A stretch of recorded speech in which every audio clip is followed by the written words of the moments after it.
Good morning, good afternoon, good early morning for those listening in and joining in. I'll tell you why I'm saying good early morning, and good evening to those listening in from Asia and elsewhere.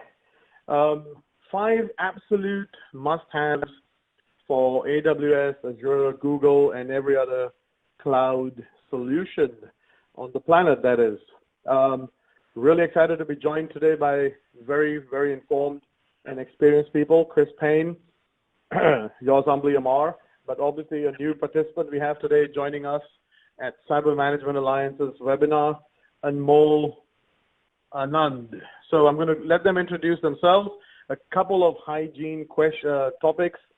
If there is a fire, save yourselves first. Obviously, you can always come back and listen in. Otherwise, mute your mobiles. We have several attachments for you to download. You can download them whilst you're listening, or you can download them afterwards. We are going to have several questions for the participants also, polls, as we call them, surveys, polls, that we're going to switch on every now and then. We will obviously speak out the question. You can share this link afterwards, and remember to leave us feedback. You also can ask questions to the audience or tell us how wonderful we are. If you can't hear the audio, you are going to have to dial in or seek support from Bright Talk. Typically, it's some issue on the laptop or the other side of it. So we're going to go straight in. 5 absolute must-haves. And Mol, I'll start with you. If you give a brief introduction of who you are. And let me give you a quick thing that she told me. She works in Canada. She lives in Canada, and she's working for a large Canadian telecoms organization. And what I like is that she does and creates solutions which are secure by design. Over to you, Anmol. Thank you so much, Amar. Hello, everyone. Very excited to be a part of this session. Security and cloud are very near and dear to what I do, and being able to speak to it along with the very, very smart people on this call is very exciting to me. So I am a technical practice lead at TELUS, Canadian company, comparable to the AT&T, Verizon, Virgin Mobiles of the world, but very Canada-based. My job is cloud security as well as managed IT services specialist, and I ensure that as more and more organizations in small, mid, and large industries are moving to the cloud, they're doing it in a very secure manner, and very excited to be here. Excellent. And by the way, folks, it's 4 a.m. where Anmol is. This is what we call dedication. She's been traveling like crazy, and anyone who's been to Canada, I've been there once. It's extremely large, so she's had several espresso shots, and she's going to be taking a lot of active and interactive part in this webinar. Thank you, Anmol. Chris, over to you, sir. Chris Payne. Yes, well, I don't know how to follow that up. I am sitting in Europe, so haven't had to put anywhere near as much effort in as Anmol has. But hello to everybody on the call, and thank you, obviously, to Amar for inviting me on today's webinar. My name is Chris Payne. I am the Managing Director for a IT security services and solutions company. We have customers in 7 countries. We've been round for about 2 years and a half now, and we've even managed to pick up some awards as well. So we're obviously very proud of what we've been doing. We work with lots of different vendors. I myself have worked with a lot of vendors throughout my career, lots of different solutions, lots of companies that we've worked with, different sizes, different industries. And of course, one of the things that we've noticed over the past 5 or 6 years is the very rapid adoption of cloud. And so I'm very pleased to be able to talk about it today. Okay, folks, thank you. Like I said, save yourselves if there is a fire or anything else. Otherwise, join in. There are several poll questions we're going to start. Let's start with the first one. Which one of the top 3 cloud platform providers do you use? Which of the top 3 cloud providers do you use? If you use any others, such as TELUS maybe, TELUS that Canada provides, let us know. But otherwise, we got Microsoft, AWS, and Google, or all of the above. Actually, there are some organizations that may be using all of the above. Bookmark our channels. There are several downloads you can have today. And, oh, that's the photos of us. That's Anmol, Chris, and myself there on the left. I'm on the left. Go straight in. Chris, what are we seeing over here? Well, I guess these are some of the concerns or some of the important topics that are raising their head when it comes to cloud adoption. I have the pleasure of working with a lot of different companies, some of them household names, and I would say that pretty much all of them have mentioned one of these topics or more in the last 12 months. And I think they probably speak to different departments, especially if they're larger businesses. But I would say that certainly things like encryption have become more important as we've been working through the GDPR and other data protection regulations that might be applicable in your region of the world. Shadow IT is, of course, a concern. Cloud adoption has pretty much been led by consumer adoption. If we think about the early days of things like Dropbox or Hotmail or anything really that consumers were using as a way to get around corporate policies, then that still remains a concern today for a lot of businesses. And you've got here hyper-provisioning and deprovisioning. And again, that's something I'm seeing more and more of is the need to use cloud as I guess an expandable and contractible computing space so that you can, rather than buying a whole swathes of equipment for your data center that you may or may not use, and of course you've got to maintain and upgrade over time. One of the things that the cloud provides is the ability to put that into more of a subscription and consumption-based model, which is very, very popular for anybody that's doing any sort of data processing, number crunching, providing, I guess, apps and applications to their customers. They're all interested in those types of topics. So I would say this slide kind of capitalizes on some of the key topics that we see around discussions in cloud at the moment. Thank you, Chris. And Mo, I need your perspective here. So obviously you are dealing in a very different region. We are stuck in Europe. You're in Azure degrees somewhere up in Canada, freezing. But what do you see with, we have another slide. Obviously, we got shadow IT here, hyper-provisioning, resilience. But what do you see are your clients, the folks who you work for as in design solutions for, what are they seeing as issues? I think the biggest issue is the fact that they don't have scalable IT internally. So, the move to the cloud sounds even better to them because they're like, we've built our data centers, we've bought all this hardware. We really want to move to the cloud, but it's really difficult for us to do so without getting rid of our legacy hardware and our legacy systems. So I agree completely that security should be a part of that cloud discussion.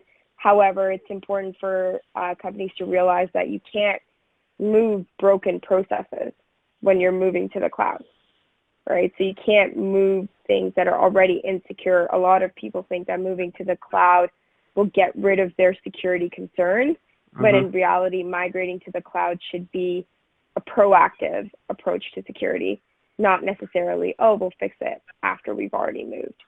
So a couple points there. I don't know if I answered your question exactly. No, you did. You did. Okay. Totally. A lot of clients I speak to, one big complaint, they love the hyper provisioning and deprovisioning, the ability to spin up stuff. It sounds very exciting. Developers, God bless them, love them to bits. But shadow IT, I keep hearing this term coming up again and again, the lack of control over who can spin something up, You see this very often, and clients are asking why, and obviously you got the other things here, privilege, sprawl, forensics, encryption. It's another interesting thing. Chris, what do you see about people talking about encryption? That's a very good question. I think from a general perspective, everybody sees the obvious need for it, especially in the cloud.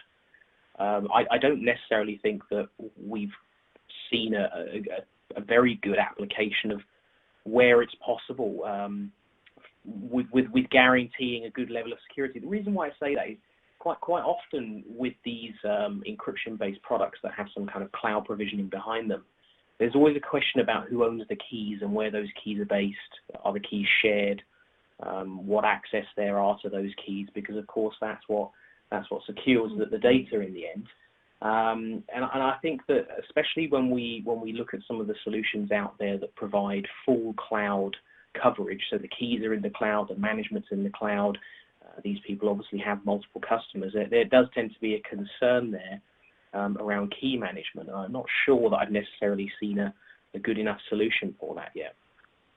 Anmol, are your clients, the people you speak to in your region, concerned about encryption? I do work a lot with AWS. I know that Azure tends to be the more obvious approach to cloud, especially since everyone's moving to O365. I don't think AWS comes to mind right away. So some sort of hybrid IT works well. But that being said, typically cloud service providers offer the encryption services. It's the organization's responsibility to ensure that the encryption of sensitive data and, that they provide the encryption keys to decrypt the data as needed, right? It's important for sure. I think it's important for organizations to do their homework and figure out what that sensitive data is, where their crown jewels are, doing a gap assessment or so ahead of time so that you know what you're encrypting and what you're not. But that being said, a lot of the major cloud service providers, you can add on the encryption services on there. Yes, but one piece of, not warning, but one thing to be aware of is do check where your keys are stored and how those keys are managed. I mean, with the big ones, maybe it might not be that much of a concern, but if you are protecting personal information, as they call it in Europe, or PII, as they say on the other side of the pond, you must focus on where and how are your keys being managed. A couple of quick ones. 50% of people in the survey are using Microsoft Azure, 33% AWS, and very few Google Cloud, which is very interesting, actually. Specifically, Google Cloud, we have 0%, which is very interesting. So Microsoft Azure takes the lead in terms of the first question. Second question, which we have open, are your cloud servers benchmarked against known standards? We have it open, so please do take part. And Mol, this one, the next slide that we have here, forensics, the sprawl of privileges, because a lot of admin is not necessarily centralized. Administrators are not centralized in the cloud. Is that what you see? Of course. I mean, identity and access management is a roadmap. It's not necessarily a turn on, turn off type solution. So making sure that the right people at the right time are accessing the right data, especially in the cloud, because it's so tunable. You can go in and give people as much access as needed, as much level of access as needed. So definitely, I see a lot of privileged sprawl. I like that term. That's the term I came up with when I was trying to think, how do I describe the headache of everyone having some kind of administrator access to some kind of cloud service? Definitely. And I think the only thing that came up to mind was sprawl. Chris, what are your thoughts on this? Forensics, sprawl, the privileged sprawl? Yeah, well, I wondered if I could actually comment on the results of the last poll as well, because I recently did some research in preparation for a document that I wrote, looking at the different cloud providers out there and their popularity, and it's always nice to see correlation between two different polls. So the information that was coming out from my research was that AWS is certainly the largest platform, but if you look at the growth statistics, Azure is really powering ahead, and I think the belief is that either the full year statistics for 2018 or probably most likely sometime within 2019 that Azure will overtake in terms of market share. But I think it's great to see that actually came out in our poll as well. So the statistics are not being skewed.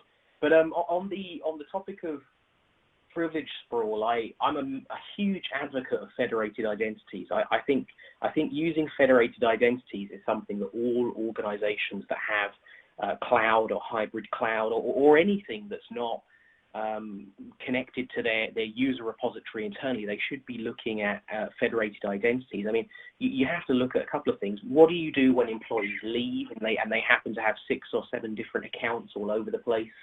What do you do in the case of employees that are using passwords that they use for internal systems on external systems, like their Facebook passwords or things like that? These are all issues that IT admins have to look at when engaging in cloud services. And as I say, I'm a huge advocate of federated identities, where you can essentially just have one account which is connected back to some kind of resource that you protect, and possibly has things like multi-factor authentication or card access or something like that. It gives you a huge sense of control. Excellent. A couple of takeaways for you folks. As we're hearing from Anmol and the others, do keep in mind something about forensics and resilience. If you are going to the cloud, and this is not an anti-cloud, in fact, this is pro-cloud webinar that we're talking here today. There are many good things, but as Anmol was saying, don't go to the cloud with broken processes. But the other thing to keep in mind, folks, is when you go to the cloud, the people you talk to, the third parties that you're going to integrate with, please ensure there is forensics integrity of your data available. When things go wrong, and this is going back to GDPR, breach notification, the term that many legislation folks are using, make sure, please check in the contract, check in technology, ask for evidence, how much integrity, how is the data kept secure. When something goes wrong, you need to go back to your cloud provider and say, give me the evidence, give me the data. That data needs to be able to stand up in the court of law. Anmol, do you focus on this area also? Of course, yeah. For the governments, especially within Canada that I work with, data sovereignty is definitely a big deal, because most of the AWS, all of the AWS data centers close to us are actually in the States. So being a cloud provider, you need to make sure that you know where data is being stored. If it's crossing border lines, make sure you leverage a telco in your country to manage that for you. And that's what, that's our area of expertise at TELUS. We are able to kind of manage that data, make sure that it's implemented properly, and the data sovereignty is taken care of. And going back to GDPR, I won't talk about it too much, because I feel like we as a cybersecurity community have been talking about it relentlessly for 6 months now. So I think everyone gets it. But just from that perspective, that's a great point. It's important to make sure that your data is being stored where you want it to be stored, and it's not crossing borderlines. If that's an issue, it usually isn't. But if it is, if there's some sort of compliance that you're following, definitely that's a great ad. No, totally. And folks, one more thing to remember, there are many apps. I'm not going to take any particular name of anyone. There are many software as a service apps that you may be using right now. Please check with them. Number one, about this data integrity and data sovereignty. But also, if you do end up deleting something, can you recover it? Resiliency. The cloud brings a good resiliency, but if someone privileged sprawl, someone with privileges does end up deleting all your data, are you going to be able to recover that data? It's a very important question to write down as another takeaway. Can you recover? If someone accidentally deletes something, can you recover from that software as a service provider? So do take these takeaways that you're listening to, all of us, and go and check with your provider. It's a very important, often missed, because most people are not going to delete their data. If you do have a disgruntled employee and they end up deleting, and they have privileges, and if they delete the data, are you going to be able to recover? We're asking a question: do you store or process documents containing sensitive content in the cloud? Please take part. We have a few answers. We need more. The earlier questions were well answered. So, Chris, I'm going to go to you now, if you don't mind. So we have number one, configuration management, and the whole issue about the ability of people to deprovision and provision instances in an instant, if I may. How do you manage configuration in there? Yeah. I was desperately trying to find a statistic that I read a little while ago that backs this up, but I think that there is something along the lines of 80% of breaches. If you were to check the SANS top 20, you'd find that 80% of those breaches had some relation to them. And one of the reasons why I bring that up is I think that if you are going to run a scalable cloud solution or a kind of, I think they call it an elastic cloud solution where you can grow and shrink as you need it to, you do need to make sure that you are using some kind of a golden build or a known secure standard. Anmol pointed out, don't take broken things to the cloud, but also, don't expand broken things so it becomes more and more of a vulnerability and a crux point for you. So one of the things that I encourage a lot of my customers to do is to not just take advantage of some of the features that they have in these cloud solutions, but also make sure that they're using some kind of a gold build. And we can attribute this to what we do in our data centers as well. Almost everybody will have some kind of a known Windows build or Unix build that they use as an operating system that, may include some applications that are required, but crucially will have some of those vulnerabilities plugged as well. And I think that's crucial for taking to the cloud is having some kind of a gold build that you can use.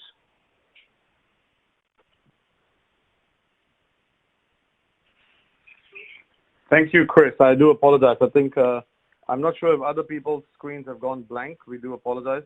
Not sure why this is, but my screen has gone blank. Anmol, what's your think on configuration management? When clients, are they focusing on this as a requirement?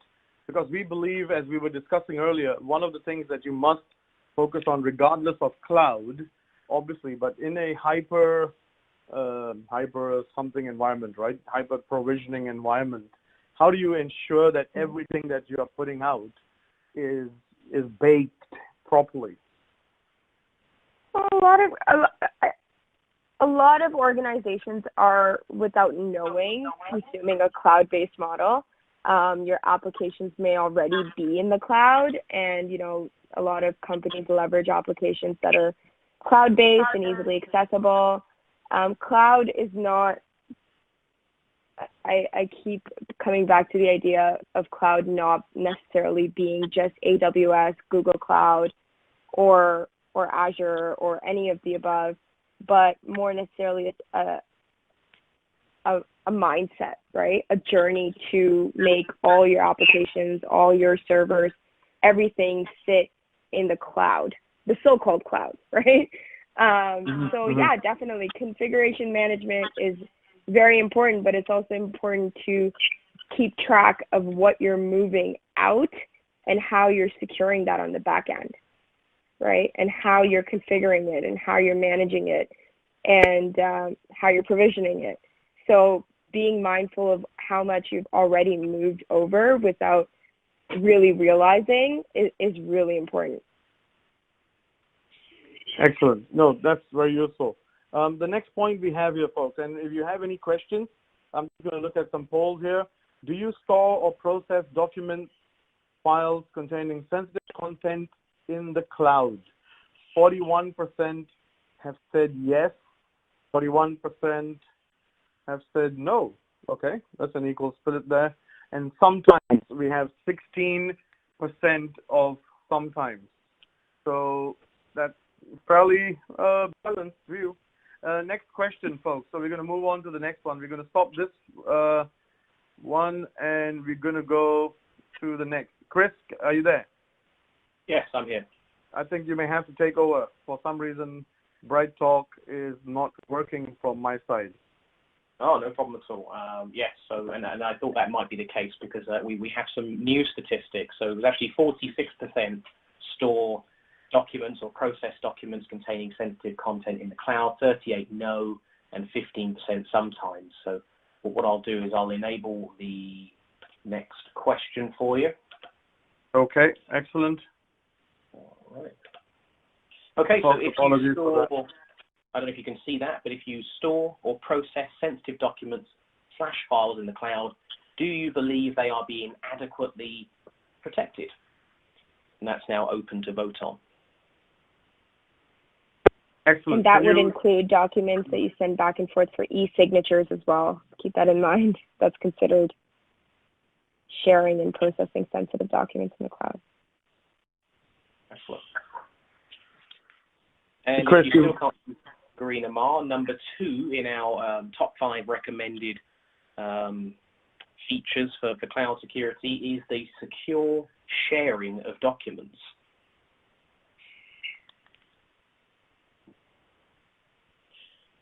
So I'll take the lead on that one then. Actually, this is a space that I work in pretty much on a daily basis at the moment.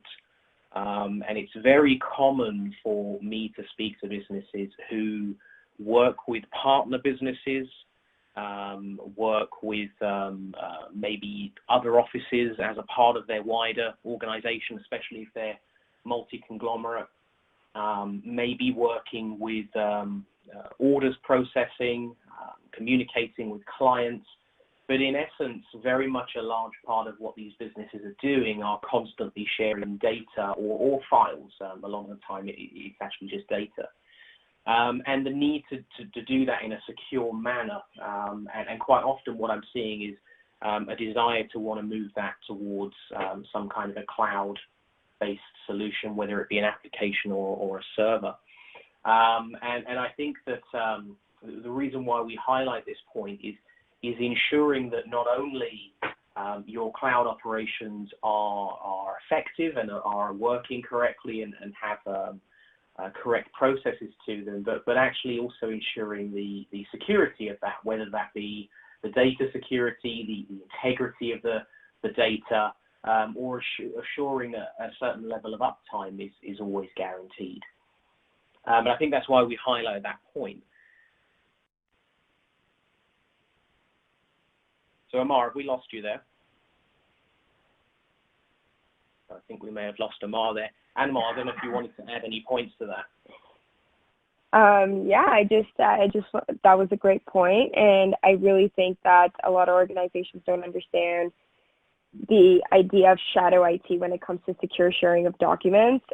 You may think that you have policies in place, and I was looking through who would be joining us today from an audience perspective, and most people on the call are manager level and above, but people every day in departments that are not IT share documents back and forth in unsecure ways all the time, and it turns into a culture thing, and the onus comes down to IT at the end of the day, and just the information teams to make sure that culturally in organizations there's a culture of sharing documents in a secure manner, and it starts with visibility into what kind of applications are being used without corporate policy. So, yeah. Thank you, Anmol. I do apologize, folks. Good old internet and phone died at the same time, hey? Talk about resiliency, which is why we had Anmol and Chris just carry on presenting. Okay. If you store or process sensitive documents in the cloud, do you believe they are being adequately protected? 26% believe yes, 6% believe no, 13% no, and sometimes 20%. What's very interesting, Anmol and Chris, is we do not store sensitive content in the cloud. That's 33%. Really? I don't know. I highly doubt that. If you think that you're not doing it, your end users definitely are in one way or another. May I suggest something? We've done this for clients in the past, and in fact, one of them challenged us or challenged themselves. So they have a very strict policy of no one should use Dropbox or Box or anything like these, and they only are supposed to use the corporate sharing platform. So they did a test. They reached out to all of these organizations and said, what we want to know is anyone using our corporate email address and how much data is in transit and been transferred in the last year. They don't want names, obviously. And the results were, well, let's put it this way, not pleasantly surprised. They were not surprised, and they were very unhappy, I think, with the results. Almost a terabyte of data had been transferred in the last year in the unauthorized platforms. So, if I may, the statement of we do not store sensitive content, I think hopefully you agree, Anmol and Chris, I think you need to go back and check what is actually happening, as we call it, shadow IT. I think sometimes these situations take people by surprise, as you say. I mean, we just have to look at things like the Amazon S3 vulnerability that was less of a vulnerability, more of just poor configuration, which was happening a little while ago, and some of the sensitive documents that were leaked as a result of that. I think we were all pretty shocked by that. I also speak to a lot of companies who and I think Anmol mentioned this in the beginning, they're using legacy systems or legacy processes, which are probably even worse. And it's really just about, is it working? Yes, tick. So it just continues to, even though the threat landscape has changed. And I find a lot of companies out there still using things like FTP as a protocol to transfer things into cloud storage. I mean, you may think that your cloud storage is secure, but is the channel that you're moving files toward it actually secure as well? So there's lots of dynamics here to think about. Yes, and one audience member has correctly pointed out that answer probably relates to policy, which is often not reality. Yes.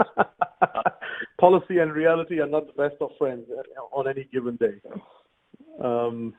But yes, so I mean, if you haven't done this, another takeaway for those listening in, reach out to the file share providers and ask them. And many of them are happy to oblige. They don't give you the names, but they will let you know what data is in transit for the last year or so, and how much data has been transferred in your corporate accounts. So your domain, someone using your domain account.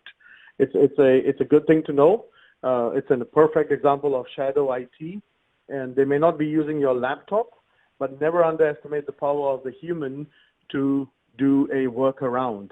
And the good thing about the cloud, if I may, which is also a negative, it allows every one of us humans to offer and implement swift workarounds without waiting for good old corporate change control and processes. Okay, some very interesting one. That number did drop to 27%. We'll open the next question, which is the next question. Does your incident response plan and or tools extend to your cloud infrastructure? Folks, please take part. Does your incident response plan and or tools extend to your cloud infrastructure? So, Anmol, going to point 3. We've touched on it briefly, but we've got these things, kind of grouped together: forensics, data integrity, and data availability. What do you do then? You designing cloud solutions. How are you baking this in for clients rather than making it an afterthought? That's a great question. I honestly, when coming up with cloud solutions and moving people to the cloud, we quickly realized that it's not something that's like a yes or no question. It's not like Azure, AWS, or, where we go from here and how we can make the data available to everyone and who has access, and going back to point number 1, what the identity management looks like. So it's loaded. Every organization differs so greatly, even if they're in the same vertical and the same size. People put in things from time ago, and a lot of companies build these Winchester mystery houses of data centers where they keep growing and growing just to fix an old problem. They add another server, not really thinking about optimization. So definitely a loaded question. I would love to hear from the two of you what you think. I wanted to add one more thing to this. Sorry, Chris, just give me 1 second. Apologies. One more thing over here is actually the unstructured data. And going back to shadow IT, if you think SharePoint and laptops, home drives are an unstructured data nightmare, you're not really ready for what the cloud brings in, the twist of the cloud to unstructured data nightmare. So do give that a thought. Chris, over to you. Data forensics. I don't know where to begin with this one. Maybe if I focus on the incident response part of the question that's happening with the polling. One of the things that I find is becoming extremely in vogue at the moment is SOCs. So security operations centers seems to be a very popular topic at the moment. And particularly for those that are looking to create some kind of an internal SOC rather than using one of the many providers out there. You tend to find that the conversation very quickly gets steered towards SOC automation. So the ability to effectively monitor all of these devices, whether they be internal or in the cloud, applications as well, of course. And when you detect something untoward or something that you don't think is correct, or the integrity has been damaged in some way, somebody's got access that shouldn't, having some kind of a plan in place which is automated. I think we call it a playbook or a run book, depending on who you've been speaking to.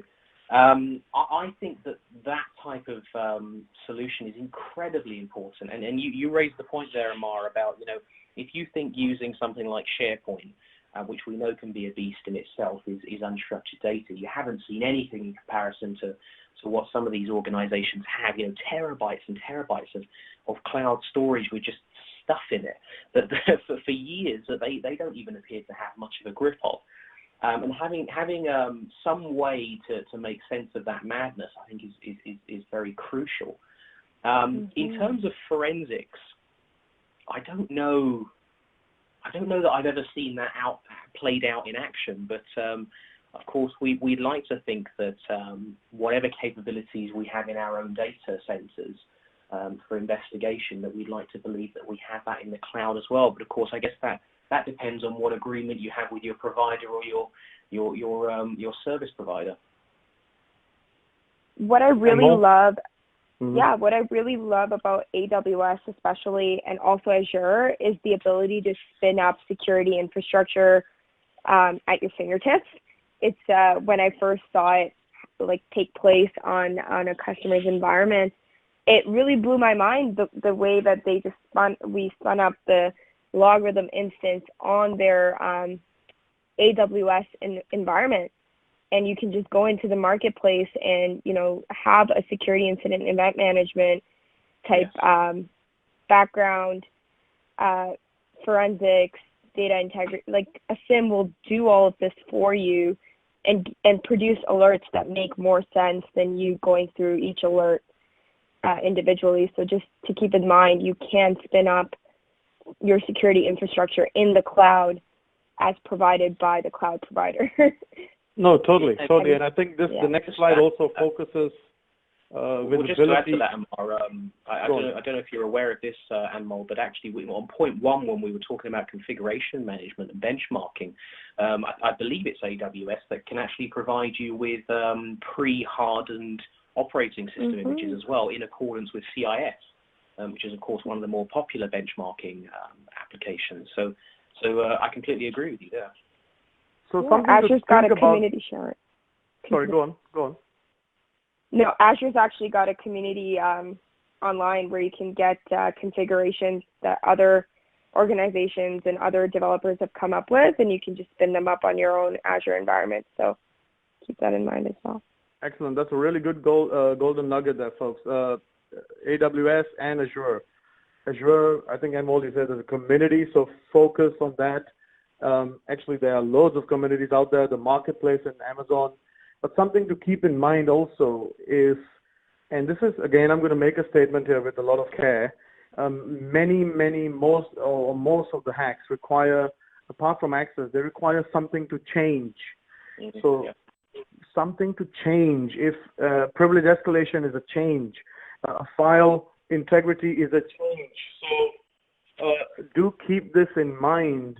Why are we talking about configuration management? Because we want to make sure that if a build has changed, remember the privileged insider, he or she can easily change the build, right?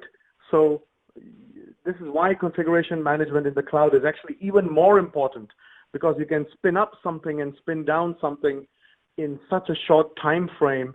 You need to be able to know what is changing, unauthorized, obviously. And this is really key. So, and it kind of ties in with visibility. But before we go there, very quickly, incident response plans. 57% of those polls says their incident response or tools extend to their cloud infrastructure. 14% no, and 28% don't know. So that's a really good one there. We're going to move on to the next poll. There are many polls here. We want everyone's feedback. Go back to the list. Does your NOC, SOC, or IT team perform monitoring in your cloud or off your cloud infrastructure? Again, related to incident response. Because remember, there's one thing here, folks, to keep in mind before we go to the last point is incident response, visibility, log management, as Anmol was saying about spinning up stuff in SIEM structures in the cloud. It's actually crucial, because without visibility, without the logs, you're going to be oblivious. I'm about to say you're going to be blind in your networks, and which makes it even more dangerous in the cloud, because we know the cloud is full of different stuff that can happen, different instances. So something to keep in mind, folks. The next poll is up and running. Does your NOC or SOC perform monitoring of your cloud infrastructure? And Mol, I'm going to go to the last point here for the day, which is, if I click next. Chris, can you click next? I think I've lost connectivity again. My apologies. I think we may have pressed it together. There you go. Okay. Something's happened again. Is it still on point 4 or 5? Excellent. And Mol, over to you. Automation, assessment and management. Yeah, I think at the end of the day, the whole point of moving to the cloud is to make processes easier, automated, and, to optimize your environment, to ensure that your business is doing better and growing and enabling your business to grow and get your IT people on projects that are business oriented and not necessarily IT oriented.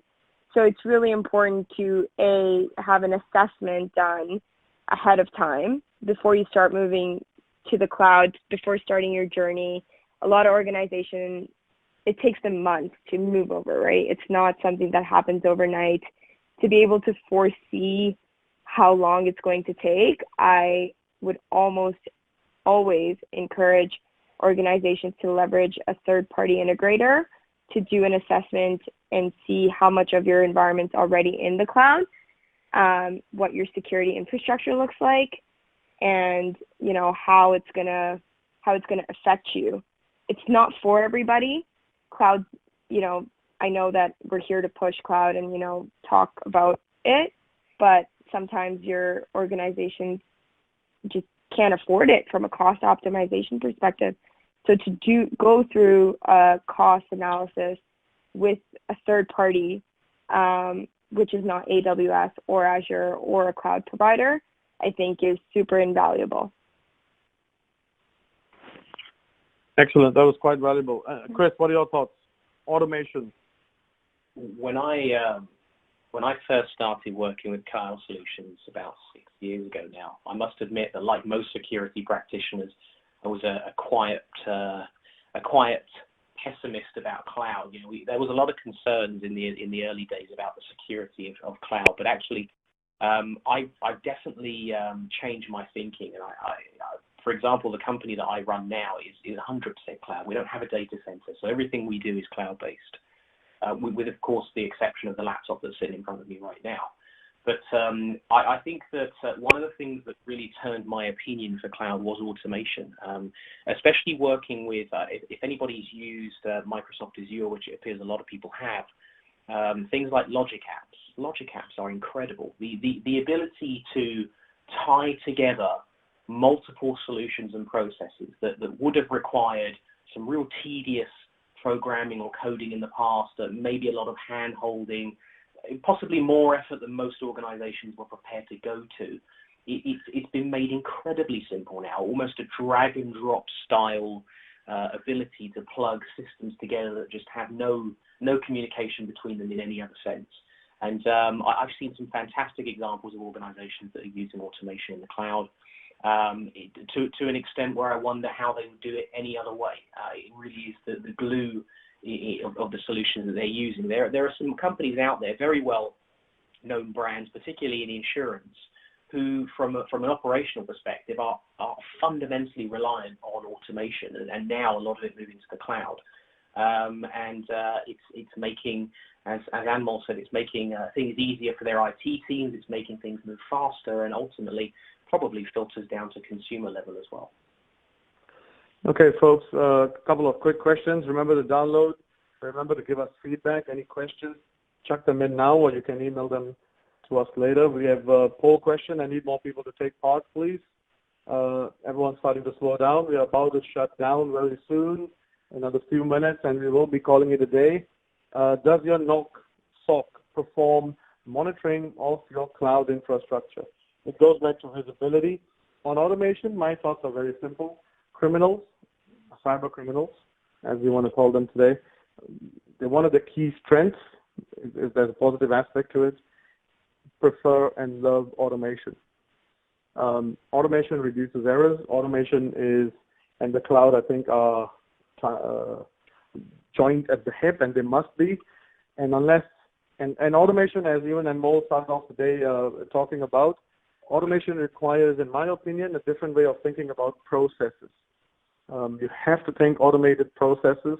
You have to also actually allow a bit of autonomous behavior, where even if something needs to happen, if an instance needs to be blocked, it must be able to do so, and that goes back to the incident recovery resilience part of it. So automation is key, and management. We have a question actually. Hold on, apologies. What do you recommend to automate in the cloud? Very good question. Chris, start with you, or Anmol. What do you recommend to automate in the cloud? What do you recommend to automate? Business critical applications. The things that you can't afford outages on should be automated in the cloud and not overlooked by people process, right? Especially security as well should be automated in the cloud. And if you can set up alerts, set up the right configurations, you can really leverage the cloud to automate security processes. So when someone's not monitoring your environment, it's still performing low to mid-level remediation. Okay, excellent. Chris. Thank you. Thanks, Anmol. For operations, I mentioned Microsoft Azure Logic. Of course, that relies on you having a Microsoft Azure account.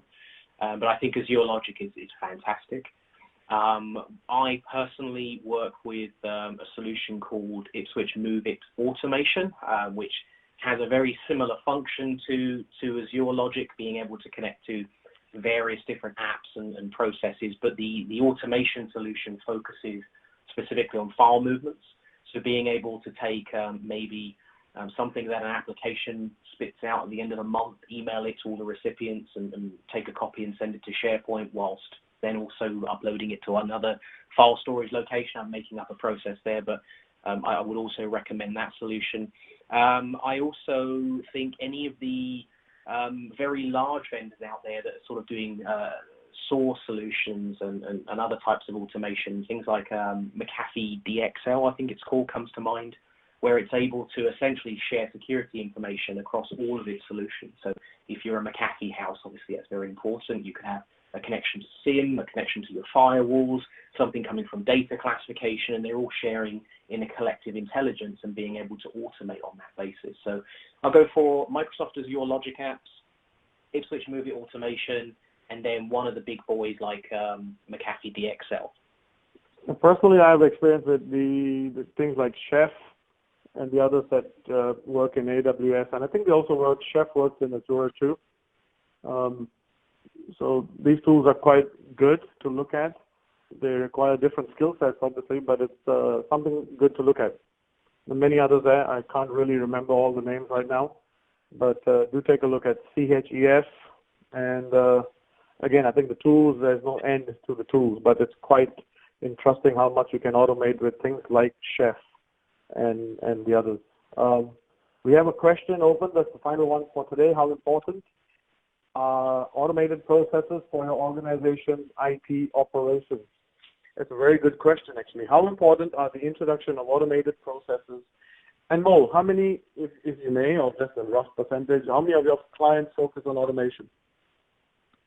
Automation can come in many different ways. Either you optimize the cloud to automate for you, or you leverage a management company to manage your environment, which is automation to you, right? So you think of it as an automatic process, so you can focus on business critical projects, but you're automating it by outsourcing processes.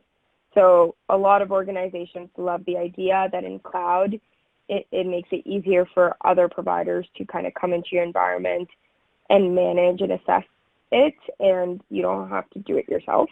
So frees up a lot of time and effort for low-level management of the cloud and servers, but also automation is very much achievable in the cloud because of all the tools available. Just going back to Chris's point, yeah. Something to keep in mind, folks. We've done a webinar recently, just a few days ago. So if you go to the Cyber Management Alliance channel, we did a webinar on software-defined wide area network automation. Now, that's not maybe directly related to Azure or any cloud thing, but it is actually a very interesting way to automate and increase the adoption of cloud. So something you could take a look at, very interesting. There was a demo also that we did of how you can automate at the egress or just before you enter the cloud is something that you could also think about automating so that your office users have a seamless experience in the cloud. And to think about the shadow IT, and I know that's the term everyone else is using, but basically it's everyone just going about doing their own stuff. One key reason that this happens is when there is poor performance, poor connectivity from different offices to open quotes the network, where then developers who don't like slow networks then start to do their own things. So something to keep in mind, software-defined wide area networking, or short form SD-WAN. Keep that in mind. It's something you could look at for automation to increase your productivity. Okay, we are very close to the 1 hour, so if you have any questions for Anmol, for Chris, or myself, or the three of us, please keep them coming in. We love your feedback, so do give us constructive feedback. We have 50% say automation, automated processes are very important. 20% somewhat important. We may consider it in the future. That's another 20%. Don't know 10%. Fair enough. If you have a few more moments, folks listening in, do take part in this last poll of the day. How important are the introduction of automated processes for your organization's IT operations? Final reminder, there are several attachments and links you can download from here, and you can download them later. And you can email us at info@cm-alliance.com. That's I'm going to say thank you to Anmol, and thank you to Chris and everybody else listening in. Anmol, final comments before we go over to Chris. You first. Thank you so much for having me, Amar. This has been as much a learning process as it has been an engaging one. So thank you, everyone, for tuning in, and I really hope to collaborate more moving forward. No, final comments, thoughts. Final nuggets of wisdom, Anmol. I think as you're moving to the cloud, friends, just make sure that you're not that's going to be my takeaway. Don't move any broken processes over. It's really hard to remediate once you've done so. Do your assessments ahead of time. Take cloud as a very proactive approach and not a reactive one. Excellent. Thank you so much. And Mo, Chris, over to you, sir. Yes, well, I'd like to say thank you as well. But I guess for me, final closing thoughts, just a comical one, really, when we were speaking about shadow IT. Long at the start of my career, I worked in a school for my sins. And if you ever want to see a bunch of people who are really good at shadow IT, try working in a school with kids. Totally. Yes, that's a very good example. I remember when I worked for a very, very large oil organization, actually, you can look at my LinkedIn, I requested for a 1 terabyte upgrade or something. In those days, it was like yummy. And after 4 months, the request comes back on my table for approval. So, hey, that's why people love the cloud, because you just click and then it happens rather than waiting 4 months. Excellent. I want to again thank you all, and thank you, Anmol, thank you, Chris, and thanks to the audience. Do give us feedback, and until next time, thank you very much, everybody. Thank you, Amar. Thank you, Chris. And thank you, everyone on the line.